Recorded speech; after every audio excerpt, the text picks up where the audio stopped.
You go to the doctor thinking you're taking care of your health. You go through those routine tests that everyone says are important. You leave the clinic feeling like you've done the right thing. But weeks or months later, your legs don't feel as steady. Climbing stairs feels harder, and that confidence you once had to walk outside starts to fade. And here's the worst part. It may have started with the very test that was supposed to protect you. In today's video, I'm going to reveal 5 common medical tests that could be quietly stealing your leg strength without you realizing it, and how to protect yourself before it's too late. These are procedures often ordered automatically, but when done at the wrong time or without real necessity, they can accelerate muscle loss, damage your balance, and even plant a fear that robs you of your independence. And here's an important warning. The 5th test on this list is the trickiest of them all because it doesn't involve surgery, it's painless, and it can take less than a minute, yet it can make you believe you're fragile even when you're not. And once that idea gets into your head, everything changes for the worse. So stay with me until the end, because each of these points is connected. Understanding the first one will open your eyes, but the last one could save you years of strength, independence, and confidence in your legs. 1. Bone density scan, DEXA, done too often. The bone density scan, the well-known DEXA exam, measures bone density and helps assess the risk of osteoporosis. It's quick, painless, and widely used after the age of 60. But here's the part almost no one talks about. When done too frequently, without real need, it can put you on a dangerous path that ends with weak legs and fractured bones. How? The scan might show a slight drop in bone density, something that's perfectly natural with aging. But instead of reviewing your history and lifestyle, many doctors will immediately prescribe strong medications like bisphosphonates. And when these drugs are used without a real medical need, they can actually make your femur, the bone that carries your entire body weight, more brittle, not stronger. I've seen patients walk into the office perfectly fine, and just over a year later suffer spontaneous fractures with no fall or accident. The result? Surgery, months of recovery, and the loss of confidence to walk, something that often never fully returns. What should you do? Before agreeing to repeat the scan, ask yourself, has there been any real change in my bones since the last test? Has it been at least 3 to 5 years since my last bone density scan? For now, could I focus instead on nutrition, strength training, and sunlight exposure to maintain bone health? Because often, what will truly protect your bones and legs isn't written on a prescription pad. It's in your daily habits. 2. Nerve conduction tests and electromyography, EMG, without clear symptoms. Picture this. You notice a slight tingling in your feet or a bit of numbness that comes and goes. It's nothing that stops you from living your life, but you mention it to your doctor during a routine checkup. To play it safe, they send you for an EMG or an electrical nerve conduction test, the ones that measure the electrical activity in your muscles and nerves. You think, if it's for prevention, why not? But here's the problem. The results of this test can misinterpret something that's perfectly normal with aging and turn it into a diagnosis that changes your life for the worse. What's really happening? As we age, it's normal for nerve conduction speed to slow down, just like our eyesight changes or our hearing gets duller. But many reports interpret these natural changes as neuropathy or nerve compression. And that's where the domino effect begins. You leave the office with a diagnosis you don't fully understand. You're referred to more specialists. You're prescribed medications you may not need. And in some cases, you're already scheduled for spinal surgery that was never truly necessary. Mr. John's case. Mr. John, a fictional name, 73, was always active. He enjoyed gardening and walking his dog. After a mild discomfort in his back, he had an EMG that showed non-specific changes. The neurologist interpreted it as possible nerve compression. 2 months later, he had spinal injections. When that didn't work, surgery followed. The result? Weaker legs, an unsteady gait, and fear of falling. In just 6 months, he lost nearly 30% of the muscle mass in his legs. And it wasn't because of a serious illness. It was because his body went through unnecessary procedures triggered by a misinterpreted test. The invisible danger. This kind of test isn't bad in itself. It can be extremely valuable when there are clear, severe symptoms, sudden loss of strength, intense pain, real difficulty moving. The problem is when it's done just in case, without clinical context, and ends up creating a problem that never existed. What to ask before agreeing to the test. What exactly is my doctor trying to confirm or rule out with this exam? If the result is positive or negative, how will that change my treatment? Are there clear clinical signs that justify doing this test now? Often, waiting, monitoring, and strengthening your muscles is safer than going through a battery of tests that might open the door to unnecessary invasive treatments. And here's a warning.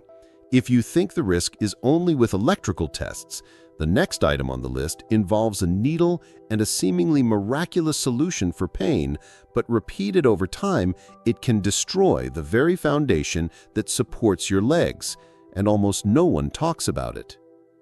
3. Repeated cortisone injections in the knee or hip. It starts with a nagging pain in your knee or hip. Nothing unbearable, but enough to bother you when standing up, climbing stairs, or walking long distances. You mention it to your doctor, and they suggest the quick fix, a cortisone shot.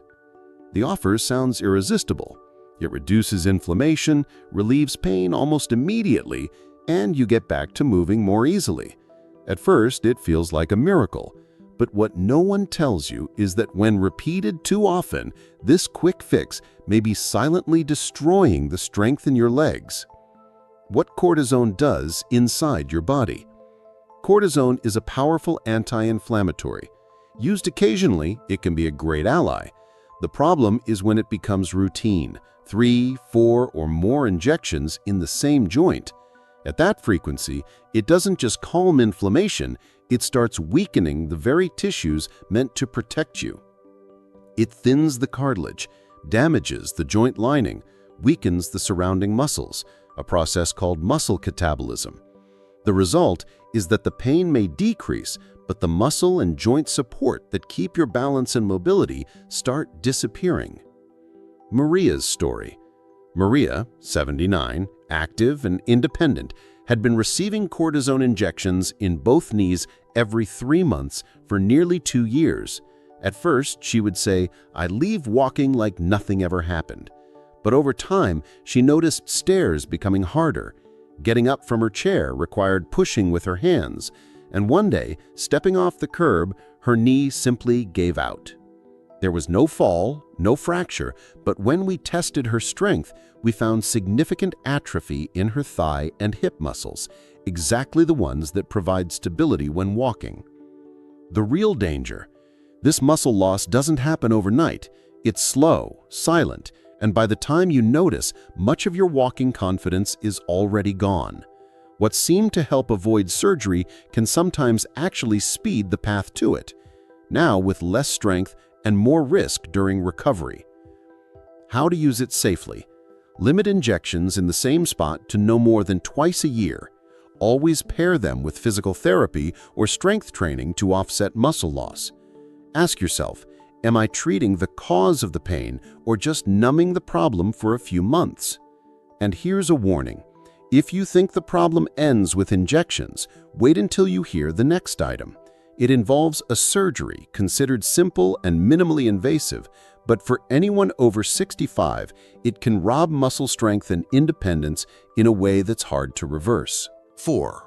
Arthroscopy in adults over 65. You feel some discomfort in your knee or hip.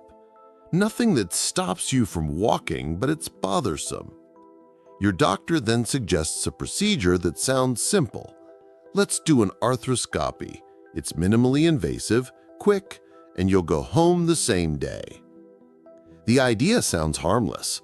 A small incision, a tiny camera, and a cleanup in the joint to remove loose fragments, smooth the cartilage, or repair small tears. But here's what many don't tell you.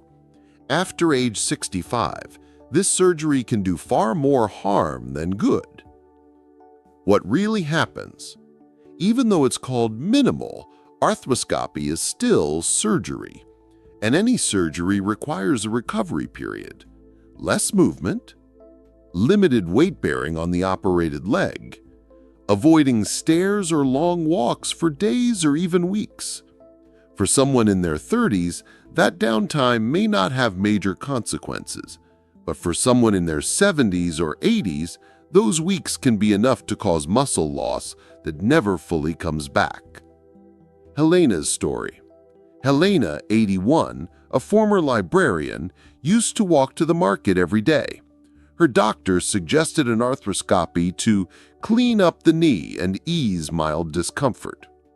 The surgery was done in the morning, and she went home the same day. But in the weeks that followed, she avoided walking and had to use a walker. By the time she came to see me, she couldn't get up from a chair without help. Her thigh muscles had lost nearly 40% of their strength, not because of a disease, but simply because she believed she could no longer trust her own body. What science says. Studies show that for most cases of age-related joint wear, arthroscopy offers no lasting benefit in pain or mobility. On the other hand, it increases the risk of infection, blood clots, anesthesia complications, and, most importantly, muscle loss from inactivity. Questions to ask before saying yes. Is there clear evidence that this surgery will improve my condition? Have I tried conservative treatments like exercise or physical therapy and strengthening for long enough? What are the risks of weakening my legs during recovery? And here's the most important warning so far. The next item doesn't involve a cut, a needle, or anesthesia. It's a quick test done in the doctor's office that can take less than a minute, but if interpreted the wrong way, it can make you believe you're fragile, even when you're not, and steal your strength simply by planting that idea in your mind. 5. Balance tests that label you as frail. You're at the doctor's office. The doctor or physical therapist asks you to stand on one foot for a few seconds or walk in a straight line. It's a quick, painless, and seemingly harmless test. You try, and you wobble a little. Nothing major, maybe because you didn't sleep well, were tense, or simply aren't used to that type of movement. But for some people, that small imbalance becomes a stamp in their medical record: high fall risk, or impaired mobility. What happens next? From that moment, an invisible and dangerous chain reaction can begin. You're told to use a cane or walker just in case. You start avoiding stairs, uneven sidewalks, or longer walks to be safe. And you know what comes after that. Loss of strength, worse balance, and exactly the fall risk you were trying to avoid. Antonio's story. Antonio, 76, a jazz musician, went to his doctor for a checkup. During a balance test, he wobbled a little when standing on one foot. Immediately, he was labeled high fall risk and advised to use a cane. In the following months, he walked less, avoided going out alone, and started feeling his legs getting heavier. When I evaluated him, he had lost over 25% of his calf and glute strength, not because of a disease, but simply because he believed he could no longer trust his own body. The psychological danger. A poorly interpreted test can plant fear. And fear, when it keeps you from moving, weakens you faster than any illness. Not every wobble means weakness or frailty. Often, it's just lack of training or stimulation, something that can be regained with targeted exercises. And how to handle this type of test. If the result is poor, ask, does this mean I'm incapable or just that I need more training? Request to repeat the test on a different day or under different conditions. Don't accept assistive devices without a real need. Invest in strength training and balance exercises before making permanent changes to your lifestyle. And here's the key takeaway. When someone tells you you're weak, you have two choices: believe it and limit yourself, or take it as a sign to train and prove your body can still do much more. Now that you know the 5 tests that can steal your strength, it's time to learn what to do instead to keep your legs strong, your confidence high, and your independence intact. After seeing these 5 tests and procedures that, when poorly indicated, can rob your strength, here's the most important question. If I shouldn't accept everything automatically, what should I do to protect my legs and independence? The answer isn't just to avoid everything. It's to gain clarity, ask the right questions, and act strategically. Start with function, not fear. Always ask, will this test or procedure make me stronger or just label me as weak? Not every change needs immediate treatment. Sometimes the best treatment is movement, strength training, and lifestyle adjustments. Strengthen before you need to. Strength training, even light, 2 to 3 times a week is the most effective way to maintain muscle mass, balance, and coordination. This includes simple exercises like sitting and standing from a chair without support, climbing steps, or using resistance bands or light weights. Question necessity and frequency. Ask, what exactly will this test change in my treatment? Are there other options before this intervention? What's the risk if I wait and try conservative measures first? Control both your environment and your body. There's no point in exercising if your home is full of hazards. Remove loose rugs, improve lighting, and wear stable shoes, but never use safety as an excuse to move less. Keep your mind in control. Believing you are fragile is the first step to truly losing strength. Remind yourself daily that your body is still capable and that you can improve even after 60, 70, or 80. You weren't born fragile.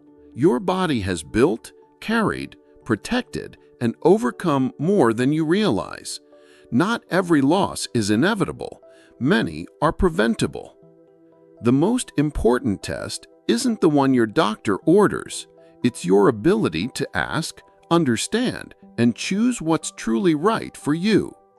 If this video opened your eyes and helped you better understand how to care for your legs and strength, comment 1 below. If you'd like to suggest improvements or new topics, comment 0 and leave your suggestion. And if you want to dive even deeper into this subject, I've prepared a special ebook with exercises, guidance, and habits to keep your legs strong and independent after 60. It's available right below this video for a symbolic price. By getting it, you'll not only receive a complete guide to apply today, but also support the Longevity channel in continuing to produce serious, life-changing content.